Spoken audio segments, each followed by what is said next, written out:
반갑습니다. 1월 6일 목요일 큐티 스케치 시간입니다. 오늘 본문은 누가복음 1장 67절로 80절까지의 말씀입니다. 오늘 본문은 이렇게 시작합니다. 그 붙인 사가랴가 성령의 충만함을 받아 예언하여 이르되 찬송하리로다. 주 이스라엘의 하나님이여 그 백성을 돌보사 속량하시며. 오늘은요 사가랴가 예언하고 있습니다. 예언의 말씀, 사가랴의 예언의 말씀인데 그 내용은 뭐냐 하면 세례 요한의 역할이 무엇인지, 그리고 하나님께서 우리를 구원하시는 목적이 무엇인지를 담고 있는 내용이에요. 그는 성령의 충만함을 받아 예언했다고 합니다. 성령의 충만함, 이건 무슨 뜻입니까? 성령의 충만함, 성령은요 하나님의 마음, 하나님의 생각을 살피시는 영이에요. 우리의 마음과 생각을 살피실 뿐만 아니라 하나님의 뜻을 알고 하나님의 마음을 알고 그 마음을 우리로 하여금 깨닫게 하고 그 마음을 부어주는 거죠. 그러면 성령의 충만함을 받아서 예언했다고 하는 것은 하나님의 뜻으로 충만하고 하나님의 생각으로 충만하고 하나님이 알려주신 그분의 생각으로 충만하여 예언했다는 것입니다. 예언은 미리 말하는 것이죠. 예언. 미래에 일어난 일을 말하는 것도 맞습니다. 그러나 이 기독교의 예언은요 어떤 개인에게 초점이 맞춰져 있지 않아요. 어떤 개인에게 이런 일이 일어날 것이다, 저런 일이 일어날 것이다에 초점이 있지 않고요, 이 예언은 하나님이 어떤 일을 하는 것인가, 또 그 하나님은 그러므로 찬양을 받으시는 하나님이시라는 것에 초점이 우리에게 있지 않고 개인에게 있지 않고 하나님께 있어요. 그래서 성령의 충만함으로 하나님의 생각으로 충만함으로 예언했는데 그 예언의 형식이 뭐냐? 찬양이에요. 예언하여 이르되 어떻게 이야기합니까? 68절에 찬송하리로다. 주 이스라엘의 하나님이여 그 백성을 돌보사 속량하셨다. 이렇게 이야기합니다. 구원하셨다 이 이야기를 하고 있어요. 그분의 구원하심을 노래하고 찬양합니다. 여러분, 그래서 기독교의 예언, 하나님은 예언하시는 분이야, 미래를 알려주시는 분이야 하면서 내가 어떤 길을 걸어야 될지에 대한 그런 것에 관심을 기울이기보다는 하나님이 찬양받으실 일, 하나님의 역사, 하나님의 일하심에 초점을 맞춰야 돼요. 그러다 보면 우리에게 어떤 일이 일어날 것에 대해서도 때로는 가르쳐 주시고 말씀하실 때가 있죠. 그러나 초점이 나의 잘됨과 못됨에 있지 않아요. 그래서 우리가 하나님 앞에 저에게도 미래를 알려주세요, 예언하게 해주세요라고 할 때는 포인트가 하나님에 대한 찬양이어야 돼요. 그래서 하나님을 찬양하는 형식으로 지금 예언하고 있습니다. 이 72절에 보니 우리 조상을 긍휼히 여기시며 그 거룩한 언약을 기억하셨으니 곧 우리 조상 아브라함에게 하신 맹세라. 우리가 원수의 손에서 건지심을 받고 종신토록 주의 앞에서 성결과 의로 두려움이 없게 섬기게 하리라 하셨도다. 우리 주님이 우리를 구원하시는 것은요 원수의 손에서 구원하십니다. 원수, 압제자들로부터의, 우리를 힘들게 하는 사람들로부터의 구원이면서 동시에 궁극적인 이 원수는 누굽니까? 사단이죠. 죄와 사망의 법 아래에 있는 저희들을, 죄와 사망의 법을 끊어내고 원수 사단을 끊어내고 거기에서 죄로부터 우리를 구원하시는, 그러나 끊어내시면서 우리에게 요구하시는 게 있어요. 회개, 죄 사함으로 말미암는 구원, 우리에게 회개가 필요한 것입니다. 인생들이 진짜 문제는요 다른 데 있는 것이 아니에요. 죄의 문제가 있고 죄가 사해져야 돼요. 죄의 결과를 붙들고 있고 죄의 결과대로 우리가 살고 있기 때문에 이것을 끊어내기 위해서는 죄의 죄성, 불순종, 하나님을 사랑하지 아니함, 이런 우리들의 하나님을 떠나려 했던 우리들의 상태에 대해서 우리의 영혼의 상태를 인정하고 하나님께 용서를 구하고 회개를 통해서 우리가 구원이 일어나는 것을 오늘 본문은 이야기합니다.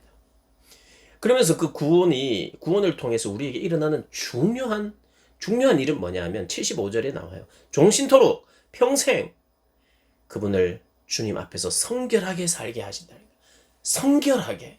우리가 거룩해지고 성결하고 깨끗해져야 돼요. 거룩하고 정결하게 돼야 됩니다. 하나님의 말씀에 순종하며 우리가 그렇게 정결한 사람이 되는 것, 이것이 구원의 목적이에요. 그래서 계속해서 우리가 평생토록, 종신토록 우리가 주 앞에서 성결과 의로운 삶으로 살게 하기 위해서 구원을 얻는 거예요. 그것이 구원입니다. 구원하시는 목적이 그거예요. 평생을 주 앞에서 성결과 의로 두려움 없이 하나님을 섬기게 하시기 위한 그것이 우리 구원의 목적이에요. 구원받은 백성은 그래서 어떻게 살아야 됩니까? 성결하게요. 의롭게요. 그리고 하나님을 두려움 없이 잘 섬기는 사람 되어야 하는 것입니다. 이게 구원의 목적이에요. 그리고 이 사가랴가 자기 아들 세례 요한에 대한 예언도 합니다. 76절에 이하여 네가 지극히 높으신 이의 선지자라 일컬음을 받을 것이다. 너는 선지자와 같은 자라는 거예요. 엘리야의 심령, 엘리야와 같은 선지자, 하나님의 능력이 하나님의 손이 함께하는 선지자, 선지자라는 일컬음을 받게 될 것이라고 예언하고요. 두 번째는 주 앞에 앞서가서 그 길을 준비하는 사람이라는 거예요. 우리 다 알고 있죠. 세례 요한은 주의 길을 예비하는 사람이에요. 주님이 어떤 분인지 미리 앞서가서 소개하는 사람이었어요. 그의 길을 준비하고 77절에 주의 백성에게 그 죄 사함으로 말미암는 구원을 알게 하는 이 역할을 세례 요한이 감당하는 거예요. 그는 선지자와 같은 사람이며 주의 길을 예비하는 사람이며 백성들에게 죄 사함으로 얻는 구원, 죄 사함으로 죄 용서를 통하여 들어가는 나라에 대해서 소개한다라는 것입니다. 인생의 진짜 문제가 여기에 있다라고 미리 이야기하는 사람, 그게 바로 세례 요한입니다. 그 세례 요한이 이제 앞으로 그런 삶을 살 텐데, 그런 역할을 감당할 텐데, 이 아이가 어려서부터 어떤 삶을 사느냐, 오늘 80절에 이야기를 합니다. 아이가 자라며 심령이 강하여지며, 그의 심령이 강해졌대요. 강해졌다는 것은 이 하나님에 대한 소망, 하나님의 약속에 대해서 더 굳건해졌다는 걸 의미하겠죠. 그의 심령이 강하여지고, 이스라엘에 나타날 때까지, 나타나는 날까지 무슨 말입니까? 이스라엘의 이 백성들에게 사역을 본격적으로 시작하기 전까지 그는 빈들에 있었다고 이야기해요. 빈들. 뭐 궁금한 게 많습니다. 이 아이가 몇 살 때부터 빈들에 광야에 있었다는 것인데, 광야에 그거 어떻게 살아요, 사람이? 그죠? 우리가 다 자세히는 알 수 없어요. 어떤 사람들은 아마 그 경건한 경건파, 그리고 그런 어떤 곳에, 그런 공동체에, 이 아이가 수도원 같은 곳에, 그런 공동체에 이 일원이 되어서 어려서부터 자랐을 것이다, 이렇게 이야기하는 사람도 있는데요. 모르는 일입니다. 정확하게는 몰라요. 그러나 우리 하나 아는 것은요, 세례 요한이 하나님 앞에 쓰임받기 위하여 준비되는 시간이 바로 빈들에서예요. 빈들은 어떤 곳입니까? 세속과 완전히 단절되어 있는 곳이에요. 이 세상과는 다른 곳입니다. 외로운 곳이에요. 세상의 소리들이 많이 들리는 곳이 아니에요. 왕궁과 같이 편안하고 안락한 곳이 아니에요. 세상은, 이 빈들은, 이 광야는 외로운 곳입니다. 외로운 곳. 그리고 세상의 소리가 들리지 않는 곳이에요. 여기에서 세미하신 하나님의 음성을 들으며 하나님의 말씀에 집중하며 세상의 소리에 귀를 막고, 물론 들을 것이 없으니까 귀를 막고 단절되어 있는 시간. 하나님은요, 세상의 시끄러운 여러 가지 소리 중에 더 큰 소리로 우리에게 말씀하시는 그런 방법으로 하나님 우리를 찾아오시지 않고요, 내가 세상의 잡다한 소리들을 끄는 방식으로, 우리 주님은요 일부러 그렇게 말씀하시요. 세미하게 다른 거 다 꺼야만, 내가 집중해야만, 오직 모든 시끄러운 소리들, 내 관심을 빼앗는 것들을 다 끄게 하세요. 그게 광야입니다. 그게 빈들이에요. 다 꺼야만 비로소 들리는. 이것은 무엇입니까? 하나님을 향하여, 하나님, 저는 오직 하나님의 소리가 가장 중요합니다. 그래서 시끄럽지 않은, 내가 집중된 마음으로 하나님의 세미한 소리를 듣는 거예요. 여러분, 그렇지 않나요?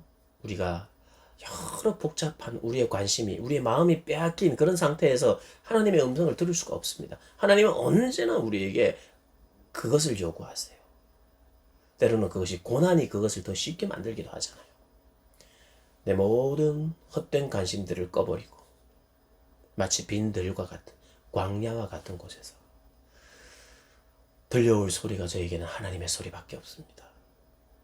그래서 하나님의 말씀을 가까이 하고 그 말씀을 읽고 묵상하고 하나님의 뜻을 새기는 방법으로, 그렇게 말씀으로 충만해질 때 성령으로 또 충만해지면서 우리 안에 하나님이 세미하게 말씀하시는, 내가 다른 모든 소리를 꺼야만 들리도록 하셔서 오직 하나님께만 집중하도록 하나님 만드셔서 정결하게 하시고 거룩하게 하시고 심령이 더 강하게 해주셔서 비로소 그가 해야 될 하나님의 소리를 대언하는 자로 사용하신다는 거예요.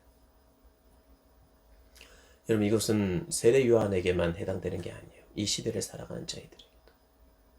세상과 단절, 세상 안에서 살아야 되지만 세상의 즐거움에 우리의 마음이 빼앗기지 않는, 오히려 세상의 즐거움으로 살아가는 사람들을 안타까워해야 하는, 도무지 내가 세상과 함께 버타여 살 수 없는 그런 사람으로 준비되어야 돼요. 세상의 음악이나 세상의 여러 가지 세상에서 누릴 수 있는 것을 하나도 안 해야 된다, 이걸 말하는 게 아니에요. 그러나 경건한 사람들은 그런 소리조차도